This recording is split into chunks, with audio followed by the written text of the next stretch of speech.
Pangmasang ulam guys, pritong isda, pakbet, saka pritong tokwa. Naku guys, mapaparami talaga ang kain ng buong pamilya mo. Huwag kayong mag-alala dahil budget friendly lang to guys. Napakabilis lang lutuin to kahit nakapikit ka, kaya mo lutuin to, charot lang.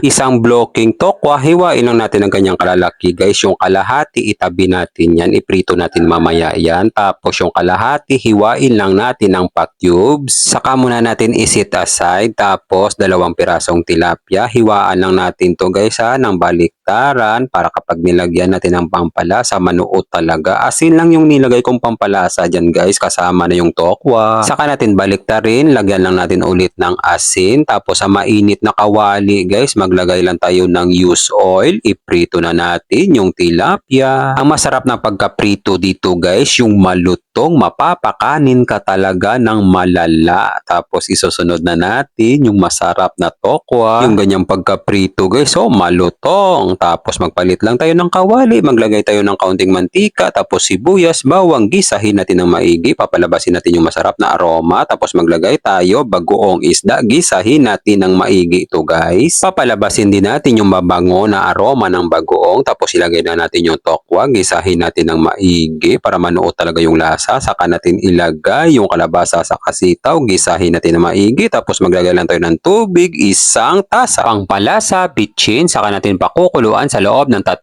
minuto. Pagkalipas ng 3 minuto guys, half cook na yung mga gulay, ilagay na natin yung talong saka okra, saka natin haluin para pumantay yung pagkaluto ng mga gulay. Pakuluan lang natin ulit guys sa loob ng 3 minuto. Maraming salamat nga pala sa ating mga followers sa palagi niyong panonood. Ingat po kayo palagi dyan kung saang lugar man kayo. Pagkalipas ng 3 minuto, hudyat na nailagay na natin yung dahon ng alugbati. Hindi na natin kailangan pakuluan yung alugbati dahil mabilis lang yan maluto. Yung ganyang pagkaluto guys, so kulay pa lang, nakakatakam, napaka-aesthetic naman talaga. Maraming salamat nga pala sa ating mga kababayang OFW sa palagi niyong panonood. Ingat po kayo palagi dyan kung saang bansa man kayo. At isasama ko kayo palagi sa mga panalangin ko guys. Huwag na natin patatagalin to, dasalan muna natin. God, maraming salamat po sa biyaya na binibigay mo sa araw-araw. I-bless nyo po yung food na magiging silbing lakas sa katawan namin. Kain tayo guys, kain Pinas. Ang unahin ko dito guys, yung isda muna. Natatakam talaga ako sa lutong niya guys, oh.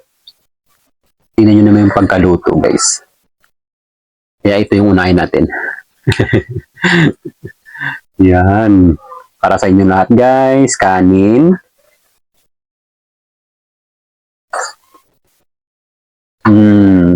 Ang lutong. Nag-separate din pala ako ng sabaw ng gulay.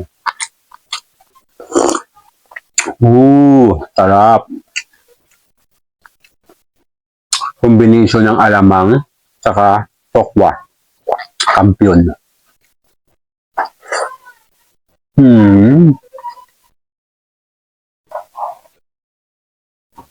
Sarap ng pakbet guys. Try nyo yung ganitong pakbet guys ha. Yung sahong tokwa.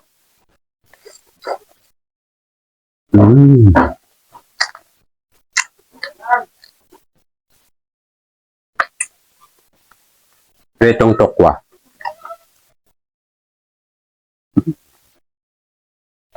Sarap guys. Nakaka-enjoy ko ng ulam.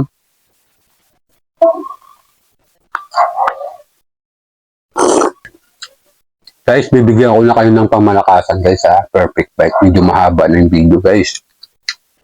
Pritong tilapia guys. Lagyan natin sa kanin. Tapos lagyan natin ng tokwa na prito. Kalabasa.